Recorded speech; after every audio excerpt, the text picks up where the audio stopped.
Montreal 2007, my first pole position. Lewis Hamilton leads in Montreal. Despite problems, I remained focused. Oh, that's a big accident. Lewis Hamilton wins! What a drive, what a mega start. 2 weeks ago, Lewis Hamilton rode his luck, retained his composure and re-established himself at the head of the Formula One World Championship. The boyhood dream comes true. Lewis Hamilton wins the Monaco Grand Prix. And it's pure emotion for Lewis Hamilton.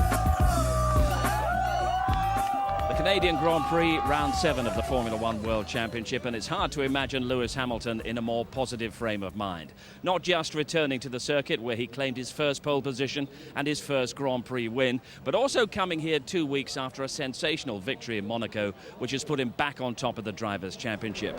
And he showed all that self-belief in qualifying yesterday, taking pole position by over a half a second. Now could he turn it into a much-needed third victory of the season? So commentary on the Canadian Grand Prix comes from Martin Brundle and James Allen after James has taken us through the grid. So let's take a look at the grid for what's bound to be an eventful Canadian Grand Prix. 8th career pole for Lewis Hamilton. Kubica has now outqualified Heidfeld, his teammate, at every race this season. 5 different makes of car in the first 5 spots. Raikkonen and Alonso on row 2. It's Rosberg and Massa on row 3. Row 4, Kovalainen and Heidfeld, who finished second here last year. Barrichello did a great job in the Honda to get into the top 10. Mark Webber had a spin and a crash. Glock and Nakajima on row 6. Row 7, David Coulthard and Jarno Trulli out-qualified here by his young teammate. Nelson Piquet still struggling in that Renault with Adrian Sutil alongside him. Row 9, Fisichella and Sebastian Bourdais in the new Toro Rosso. And starting from the pit lane because they worked on their cars after qualifying, Jenson Button and Sebastian Vettel.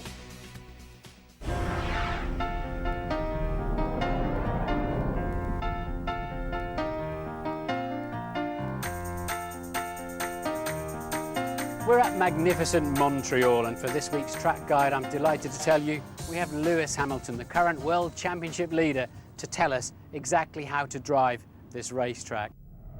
Okay, let's move down to the last chicane and take a look at that. So, Lewis, what is the secret here? This is the key. Not many people use all this curb. For me, last year, all of my wheels are on inside of this white line, so I think Using the car a bit of this sort of mound. all the way up here last year. Doesn't it make the car fly and sort of It does, bounce? but we had the car set up just nicely. I was able to take it last year, and that's probably why we won. Coming here, you're doing about 80, 90 miles an hour through here. So you come off the brakes, you run so much speed through it, hit the first bump, hit the second bump, and you're just correcting the car the whole time. And this year without traction control, it's going to be even tougher, but you're using all the road on the exit, and when you touch this second curb, the exit here, you're just praying that you don't lose the control of the car and you're able to keep it. But you use all the road, and I nearly touched that wall on my qualifying lap last year. Thanks for the insight. Thank you. Hello everybody, and welcome to the most unpredictable race on the Formula One calendar. Well, on the face of it, there are not too many similarities between Montreal and Monaco, where we were 2 weeks ago. One's a fast track with 200-mile-an-hour straights, the other is a twisty street circuit. But they do have a few key things in common that I think will be very relevant today. Both suit the characteristics of the McLaren car and its suspension in particular better than the Ferrari, which is very good news for Lewis Hamilton. But both are very hard races to win because of the likelihood of safety cars. Why do they have so many safety cars here and in Monaco? Well, because both tracks have walls lining the circuit. There is the hairpin at turn 10, and yesterday in qualifying it was like a gravel bed rather than a slick racetrack. They have put some repairs overnight. They've been working on it literally in the minutes running up to the start of this Grand Prix with gigantic blowers to try and dry the resin, and it doesn't seem to have made a very elegant fix. It looks makeshift at best, and it's what the drivers have to deal with. Okay, 70 laps of this Canadian Grand Prix. The 30th anniversary here in Montreal is set to get underway now. Hamilton from pole on the right, Kubica on the left. Just looking back, is everybody getting away cleanly? We've had quite a few first corner shunts here over the years, particularly everyone filtering through to turn 1. Alonso looks like he's being hung out to dry a little bit. by the BMW there, and it looks like everyone's safely away with Hamilton in the lead. That was 18 drivers heading into turns 1 and 2, knowing you can only lose the race down there, you can't win it, and it's going to be a treacherous afternoon. 2 other drivers, of course, leaving from the pit lane, Toyotas, side by side. I think that's truly passing block. Yeah, and the real winner off the start line, unmistakably the Williams. There he is, of Nico Rosberg. It was he who hung Alonso out to dry in turn 2. Hamilton leads it then, Kubica is second, Raikkonen third, up to fourth from fifth on the grid is Rosberg. Down to fifth is Alonso, then it's Massa 6th, 7th Barrichello, 8th Kovalainen, 9th Heidfeld and 10th Nakajima as we hit the trouble zone for the first time. As Webber slipped back to 11th from 10th on the grid, Coulthard just behind him, up 1 place. 2 Toyotas still side by side, one of them on the very outside of the racetrack. And, well, they've all negotiated it very slowly and very carefully. They know they're going to take a few laps to find out where they're at and what's going on there. BMW versus McLaren. McLaren takes it. Sorry, it was the Honda Barrichello. Hamilton completes his first lap. Great scrap going on between the 2 Toyotas. They were side by side earlier on in the lap, and it looks like they were going at the end of the lap as well. The Force India cars, Sutil up into 16th. He's made good progress off the start, so Fisichella. So Hamilton trying to eke out a lead over Robert Kubica, who is turning into public enemy number 1 as far as he's concerned. Kubica punching well and truly above his weight in this BMW, which is 2 or 3 tenths of a second a lap slower than the McLarens and the Ferraris, but somehow he's always there like a bit of chewing gum on the bottom of your shoe, Robert Kubica. On board with Felipe Massa, he maintains 6th position off the grid. And that looks like half speed compared to a qualifying lap, doesn't it? They really are just tiptoeing around, trying to understand what they might expect.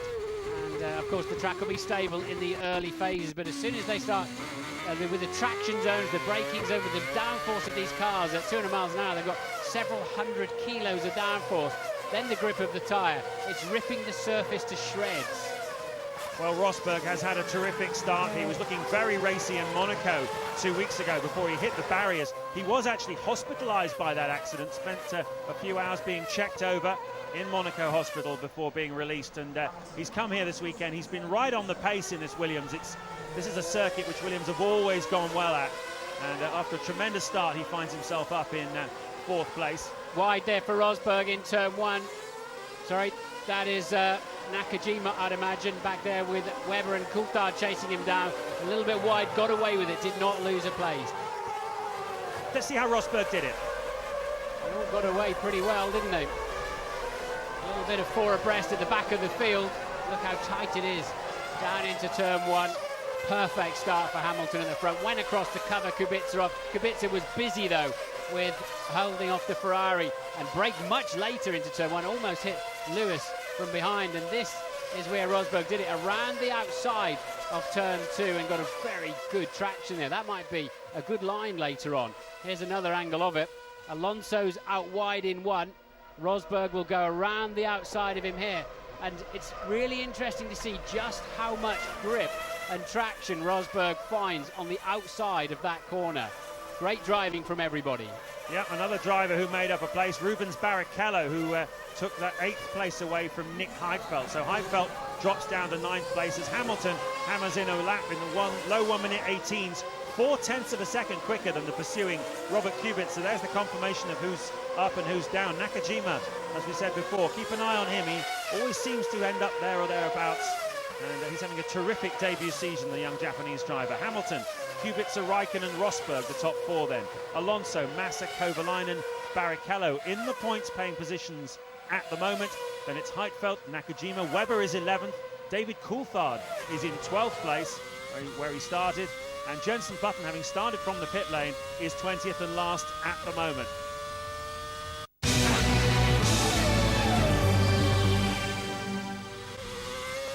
As we continue to ride on board here with a rather frustrated Nick Heidfeld. He is being battered by his teammate Robert Kubica at the moment. Well, these cars stop with a force 5 times that of gravity, so it is very easy. If the driver in front of you brakes half a a second earlier than you're expecting, your closing speed is just massive. It's so easy to run into the back of them. No brake lights on these cars, of course, so your first reference point is when his rear wing and gearbox are hurtling towards you at a bit of a rate of knots. Will he get a run at him this time, or will he just run into him? He's made it. Barrichello choosing not to fight that one especially hard, but he was busy trying to keep himself online.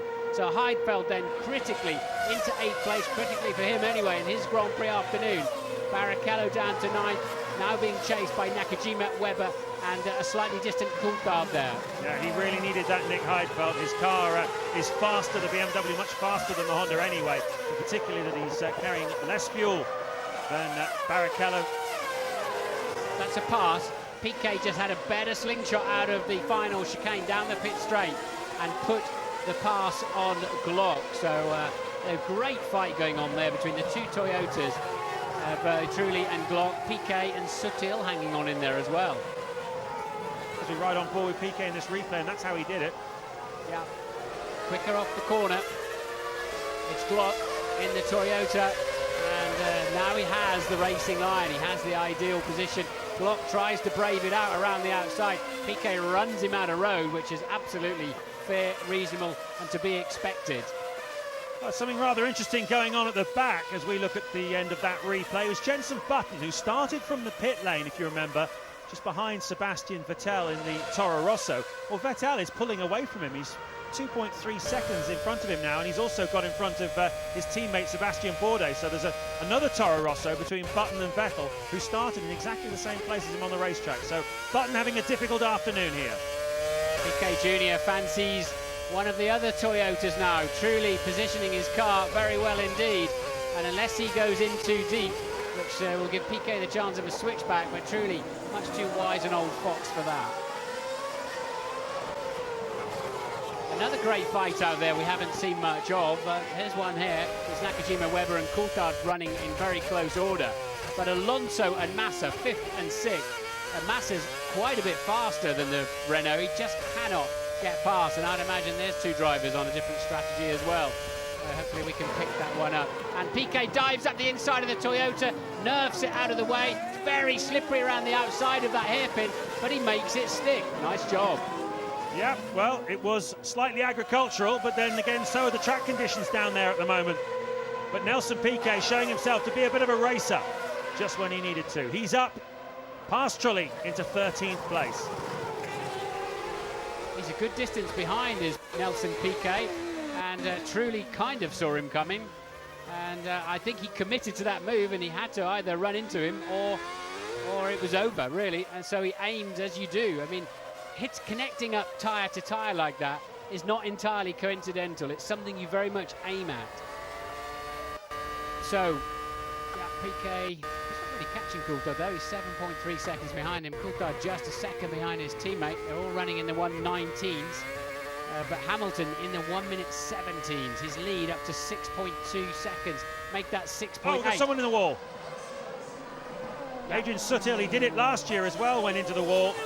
And this is where the race director, Charlie Whiting, has to assess whether or not we're going to have our first safety car of the afternoon. It's only lap 15, so this won't compromise anyone's strategy at this stage. It looks more like a mechanical breakdown to me. It's between turns 2 and 3. And have a look. It looks more as if he's just pulled off rather than he's hit something. Yeah, I think you're right. He does seem to have kept it away from the wall. It does look like something's broken in the car, so apologies to Adrian Sutil for that. Well, the brakes run between 700 degrees and 1,000 degrees centigrade when the car's out on the track, and that front left of Sutil's Force India was just beginning a nice little barbecue there. They'll have to get onto that. Will they need a safety car in there? My guess is, or my judgment would be, they shouldn't need a safety car. That car is well off the racing line or the firing line if another car has any kind of failure. Sutil was running in 16th place. He becomes our first retirement. Kimi Raikkonen's just turned the fastest lap of the race. We're riding with him now in 3rd place on a 1:17.3. So the car is starting to work for him now, and he's closing in on the back of Robert Kubica in 2nd place. He's now just 1.4 seconds behind him, where he was at the end of the last lap. He's taken another 7/10 out of him, so he's got the gap now down to 7/10 of a second, and Kubica now coming under real pressure from the reigning world champion. Sutil's car catches fire. The brakes that Martin was talking about starting a proper barbecue down there. And I think a fire marshal is going to be needed pretty urgently. There is a post just down to the left. Yep, here he comes. So that'll be under double wave yellows now with marshals on the track. And the problem with that is, it depends on which way the wind is blowing. All of that smoke and extinguishing can start going across the racetrack. There is Lewis Hamilton. This might be the phase 17. Yellow flags waving. Safety car is deployed. So yellow flags all around the circuit. The safety car will pick Lewis Hamilton up as the first car that comes along. You'll see him appear now into turn 1. There he is, and he'll pick up the safety car. So all of that work, it was a 6-second lead, has now been negated, and this falls nicely into the hands of those with a bit more fuel on board. It does, but of course the other way of looking at it from Lewis's point of view is that it's not quite yet in his pit stop window. The pit lane should open, and if he wants to at that point, he can come in and make his first stop of the afternoon, but it's not really helped him much because that lead he built up has now gone. So I tell you who it has helped is Raikkonen a lot, because he'd suddenly started to find race leading pace, hadn't he, but was a long way behind Hamilton, so it's closed the gap, and he seems to have quite a fast car underneath him. the pit lane is now open, so anybody who wants to pit can pit. And well, tactically we are getting into the pit stop window. This is lap 19, and certainly we were expecting Hamilton to come in around 21 or 22 and Kubica to come in around 20 or 21. So Kubica and Hamilton running on fumes at the moment, I would think, and they're not more than a lap or two away. It's great news for Kimi Raikkonen, who was over 7 seconds behind Hamilton, but he's carrying 2 or 3 more laps of fuel.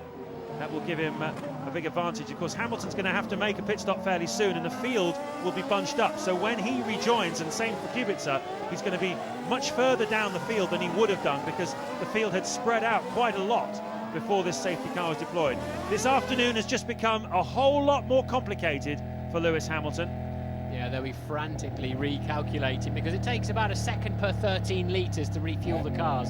So obviously if you go in now, if there's a pack of them going in and you refuel a long time, look, they're all piling into the pits.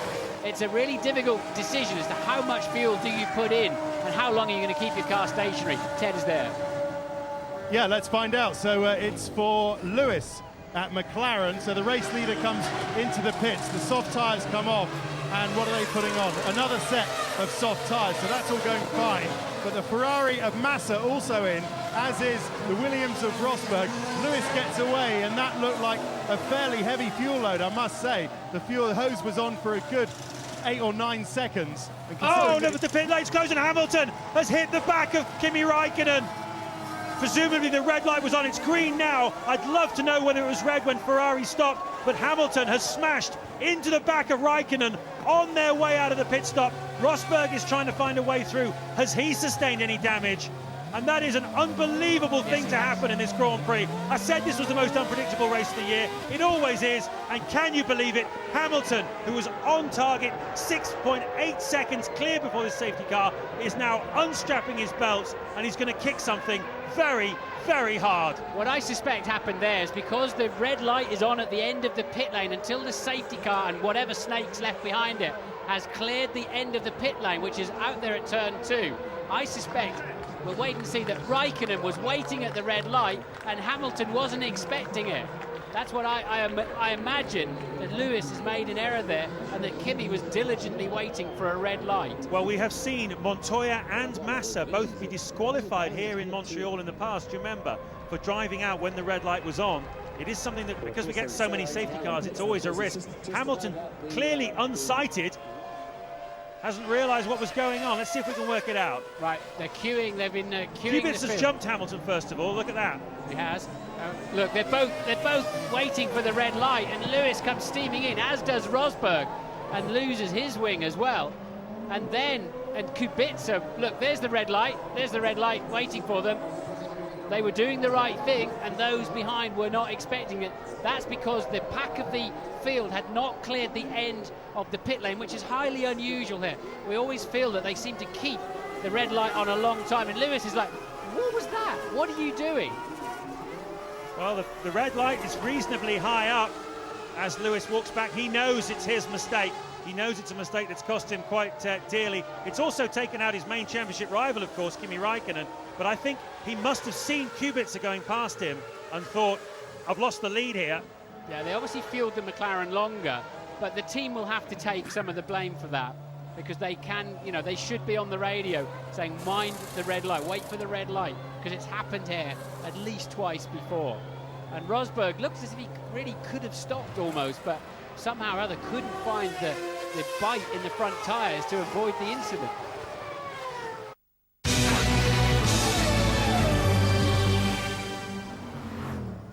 The safety car is coming in at the end of this lap, and Nick Heidfeld will lead us away. Remember, he finished second here last year by picking his way through the chaos of the 4 safety cars, and who knows, he might go one better this year.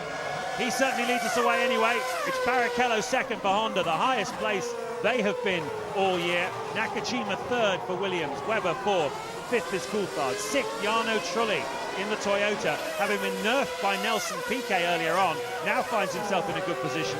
Timo Glock is seventh, eighth is Giancarlo Fisichella, Force India in a points-paying position. Sebastian Vettel, watch out for him, started from the pit lane, now ninth, as Massa pits for the second time, is it? There's been a lot of fuel going in there as well. Now, McLaren chose to queue their 2 cars. There's only 1 service station per team. Ferrari chose not to. And let's see how that plays out. The only thing they can do now is fuel Massa long. And did he just go through the pits then? He must have just carried on. He did pass through the pits once, and then either they didn't get fuel in it or they just sent him on his way. Well, he's shown as having stopped twice, so I agree with you. Either he drove straight through or he's had to stop twice. Maybe the fuel wouldn't go in the first time round. Either way, for Ferrari, it's a huge setback because he's now 17th. And, of course, their other car, their lead car of Kimi Räikkönen, is out of this Grand Prix. Oh, got a car in the wall. It's little Piquet, isn't Piquet. it? And that is, reversing. He's still got the engine running. Nice job. He's got it out of the way. As long as he hasn't beached it on that curb, the grass just gives him enough traction, and he's away. Again, loads of brake dust coming off the front of that Renault. He's dropped it on the way in to turn 3 and just keeps it out of the wall. Reverses across. Tell you what, that was a risky move to go back. You can barely see there. It's a little bit downhill as well. Nick Heidfeld then, we think he's been arrowed and signalled to come into the pit lane. Will he just sweep past the apex of this final corner? He's 26.3 seconds ahead of Kubica. He should come out in the lead. He is pitting. Well, I'm not sure. He won't come out in the lead, but he'll come out net lead in front of Kubica. That's certainly for sure. Barrichello, would you believe it, in the Honda is going to take the lead of this Grand Prix with Nakajima in second place. They will go through shortly as in comes the race leader. And this is critical. The fact that he got that extra lap in could make all the difference to the outcome of this Grand Prix for Nick Heidfeld today. Soft tyres going on for the middle stint. A long fill on the fuel. A very long fill on the fuel. Well, they will have... right, where's Kubica then? Webber's pitted as well. And it's a long... But you feed in turn 2. I think he's got a chance.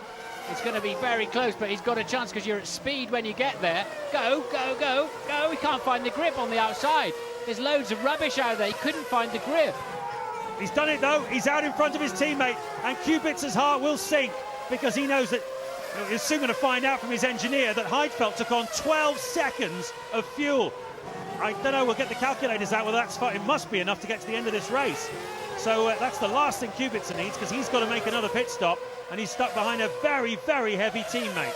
Yeah, now, what's going to happen there? Will BMW play the team game and try and release Kubica, or just leave them to their own devices?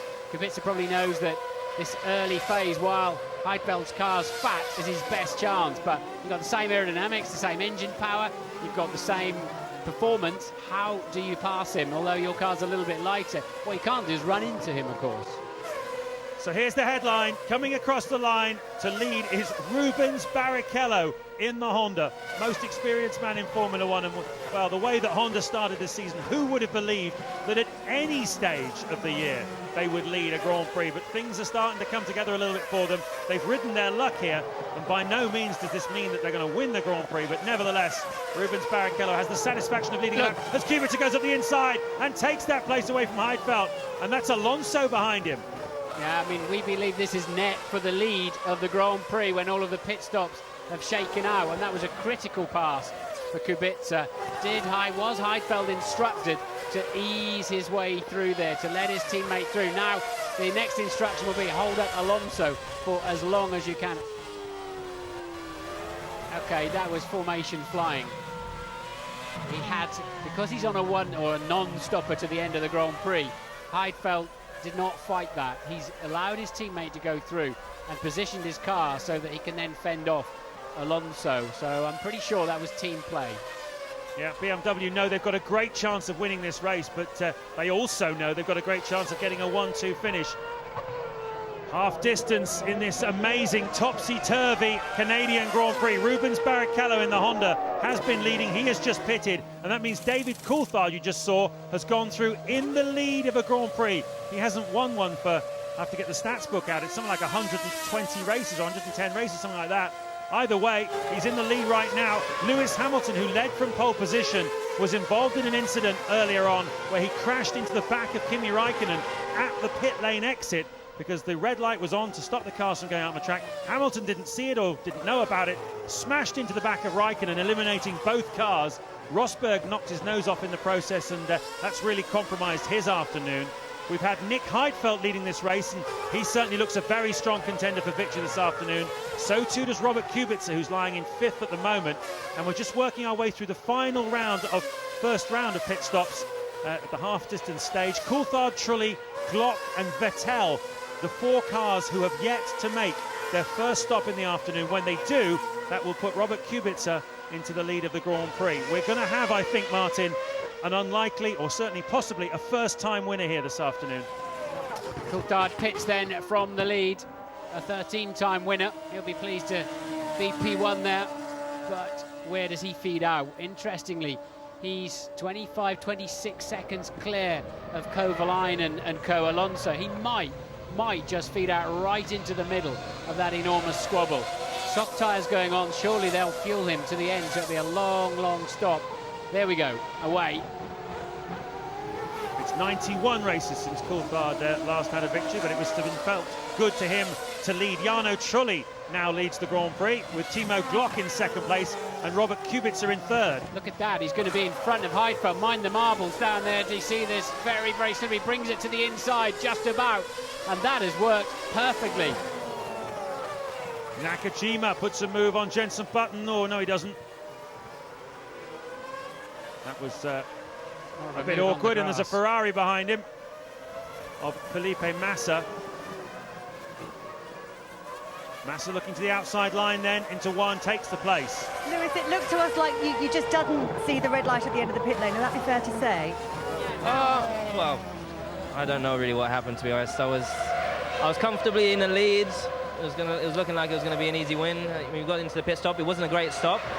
And I saw the 2 guys in front of me, you know, they were battling in the pit lane. And I was obviously trying to make sure I didn't get involved with those guys. All of a sudden they stopped. And, you know, I saw the red light, but by the time it had stopped and I seen the red light, it was a bit late. So, I mean, it's not exactly a racing incident as such, but I think it's really unfortunate. What kind of information were the team giving you? Were they coming onto the radio? Surely they should be telling you on the radio, watch out for the red light, shouldn't they? Yeah, but it was a bit late. So, I mean, it was one of those things, I guess. And I mean, I'm not. It's a lot different to if you crash into the wall and you're angry at yourself. I'm not. It's not like that, you know. I apologise to Kimi if you know, if I've ruined his race. But no, this sort of thing happens. So. Well, obviously Kimi was the other man who went out. He's your main rival in the championship at the moment. Is that some kind of consolation for you? Not really. I would just rather not either of us be out. And to be honest, we were so quick. I was in front. I was breezing it, and but next time. Thanks, Liz.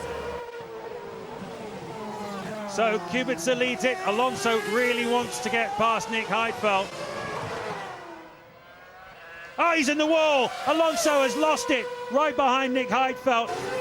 It's the way Mark Webber went off yesterday. It's that carpet of little loose pieces of gravel, and Fernando Alonso has lost it there. He's damaged the front suspension of his car. Is this going to bring out another safety car? I wonder. It's certainly right on the outside of the corner. It's a dangerous place. He's still moving though. There is a road up there where he could get it out of the way, but will he fancy trying to get it back to the pits?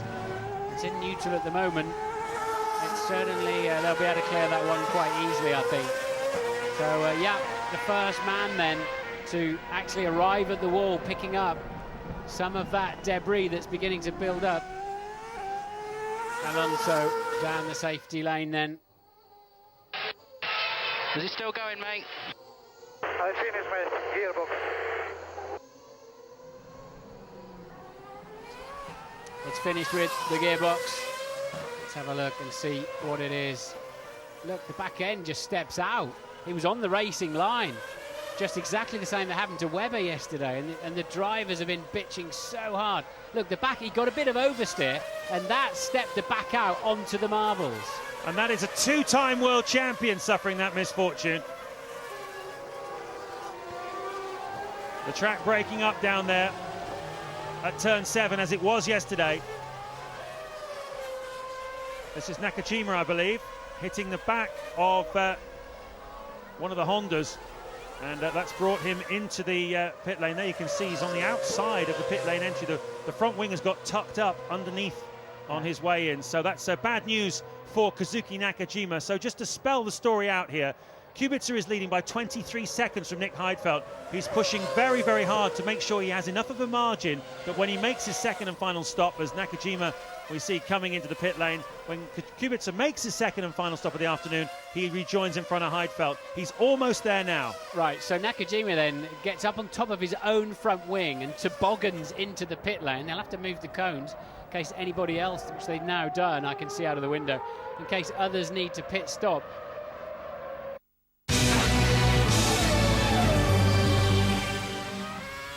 Kubica leads then. Heidfeld is now 25 seconds behind him. It's looking good for Robert Kubica for his first Grand Prix victory. The BMW mechanics are ready, and he should be able to rejoin in front of his teammate, but it will be very close indeed with 22 laps to go. Coulthard is third for Red Bull. Fourth for Honda is Rubens Barrichello.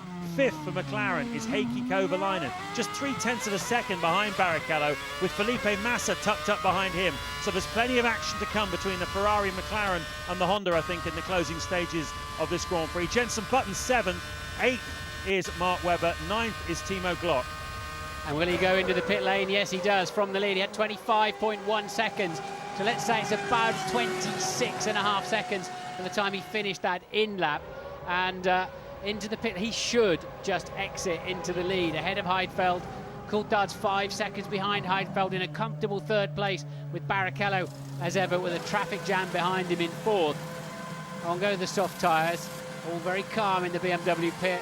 Less fuel going in, of course, because there's less distance to the end of the race, and he's going to make it easily, actually.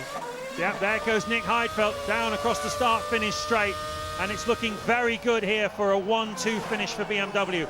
They've got their pit stops out of the way. Safety cars can come if they want. It doesn't matter so much now because both cars are fueled to the finish of this Grand Prix. Both drivers simply need to keep it off the walls, and they will have a 1-2 finish.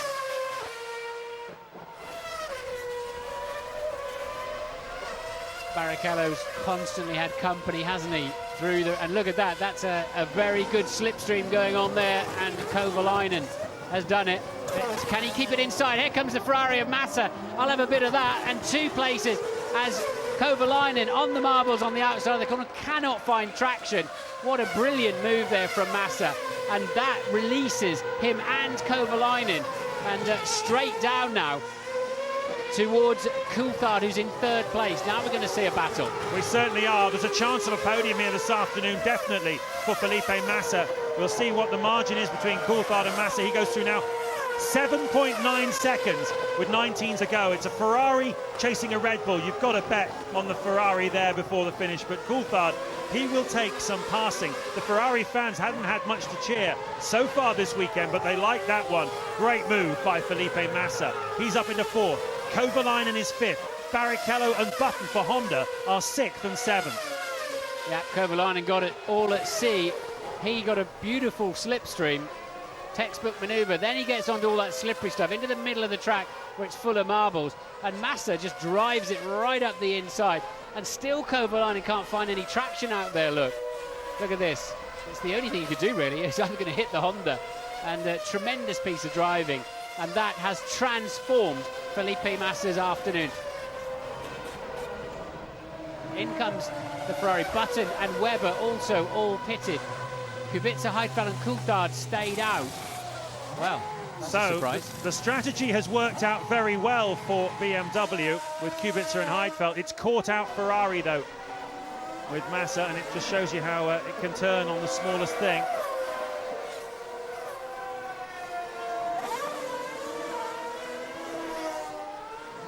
Barrichello this time.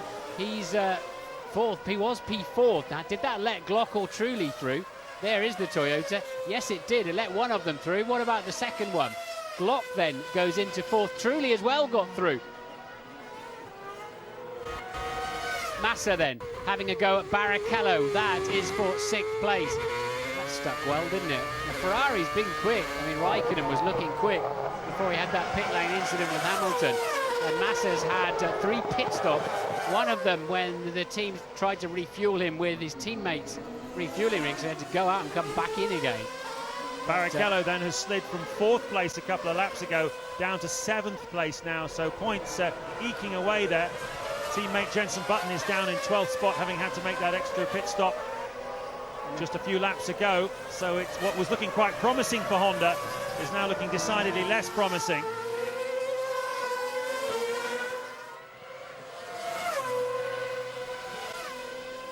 This is a replay then. Trulli, I think, is going to get a little bit wide in turn. Look, Trulli's already out there. Oh, I see. Trulli had to lift off because Glock was the one that got himself out of shape there. And Massa, who's been an opportunist driver all day long, and that was what cost Trulli the place, was actually Glock with making the trouble out on the marbles. We're on our last lap. Race leader Robert Kubica has started his last lap. So a moment of history beckoning. First Polish driver ever to win a Grand Prix. And what's happened there? Someone's had a spin but recovered. Is it Coulthard? No, it's Webber. Mark Webber in 11th place in the Red Bull, teammate of David Coulthard. That's where Alonso went off. Coulthard's just gone through to start his last lap. He's 8 seconds behind Heidfeld.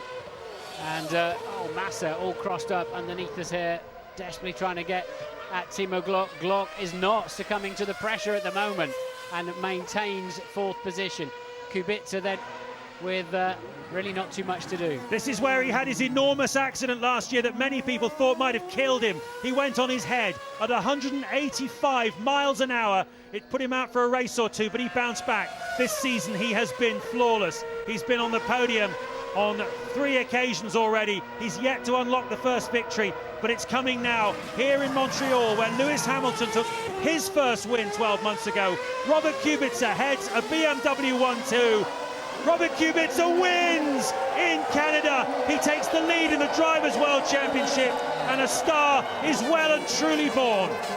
Thoroughly well-deserved victory there for Kubica. That's been coming, hasn't it? No doubt about it. He's been threatening to do that. Heidfeld takes a good second after a difficult weekend, and one very, very happy Scotsman is approaching the checkered flag. Coulthard, 3rd for Red Bull.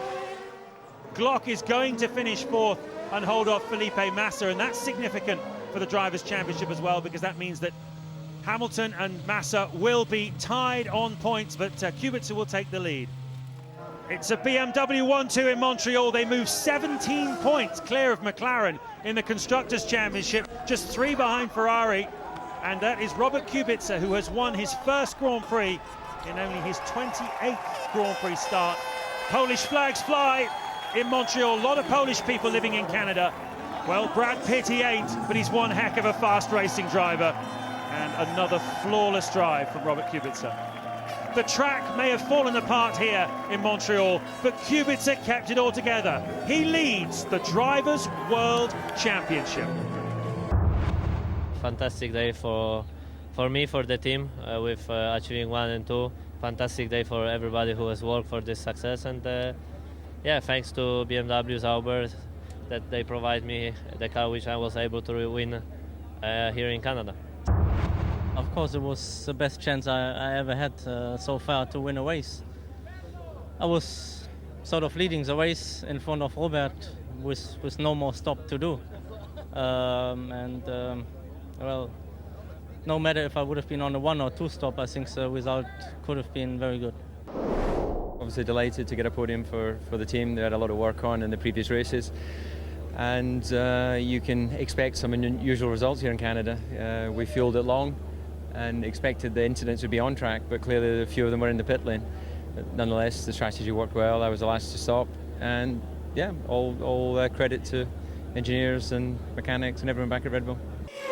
I mean, okay, I'm maybe not the best person to say that you shouldn't hit anybody, because in the last race I made a mistake, but I understand this. Two completely different stories when you go 300 on a circuit and lose control and hit somebody, or if you're going on a pit lane speed limit and just don't watch front of you. So I mean, that's a bit stupid. Lewis did mistake. He didn't saw the light, and I was a bit lucky that he chose Kimi because he could crash into me. So this was very important moment. Unfortunately, it happens. This is racing, so it's quite disappointing, I believe, for Kimi and for Lewis. But yeah, this is racing.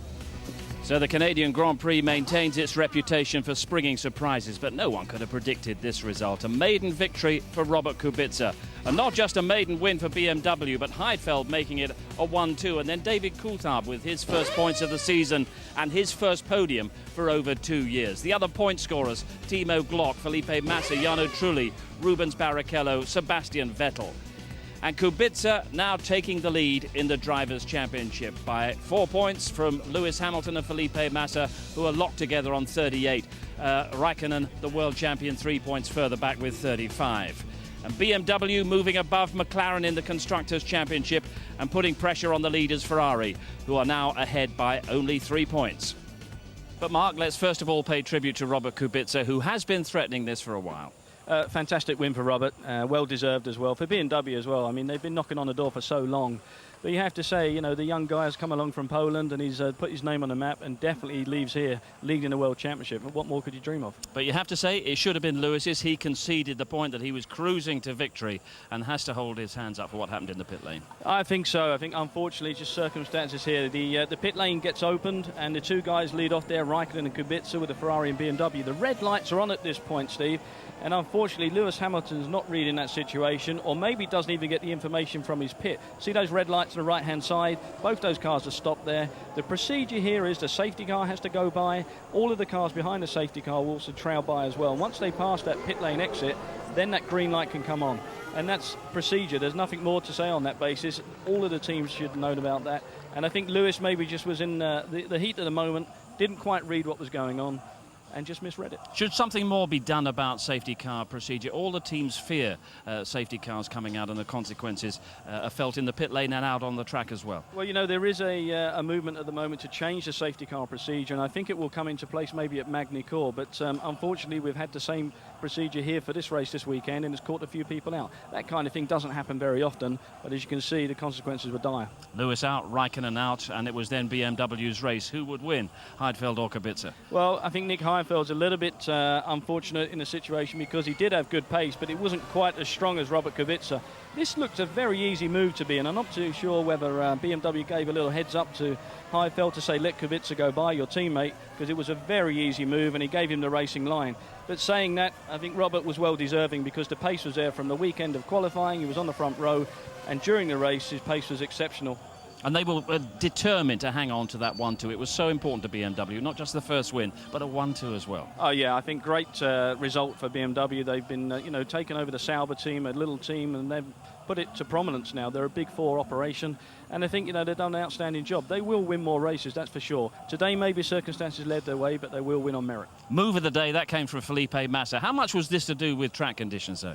It was a lot to do with track conditions in many ways, because actually the move was coming up from Kovalainen and McLaren to overtake Barrichello there in the Honda. They're leading into the hairpin, Whoosh, down the inside he goes, but they both get onto the greasy stuff, onto those marbles, and an opportunist manoeuvre by Massa Ferrari. He made sure that he was in the right place at the right time, tucked himself up the inside, and took 2 cars in one foul swoop.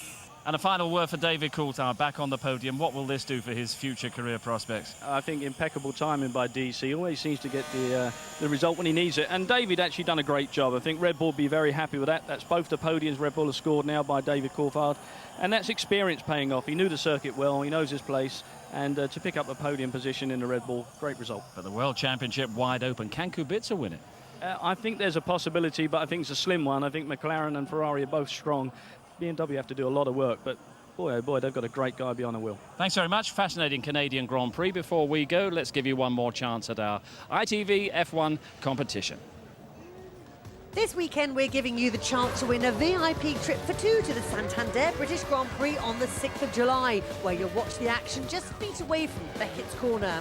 You'll be given a pair of VIP tickets to the Santander Premier Club Lounge, both qualifying and the race, where you can enjoy a gourmet lunch, unlimited champagne and guest appearances whilst enjoying the best view of the circuit.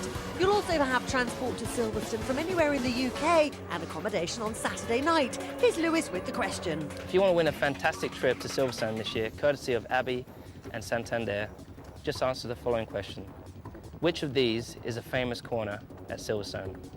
Is it A, worms, B, slugs, or C, maggots? Good luck.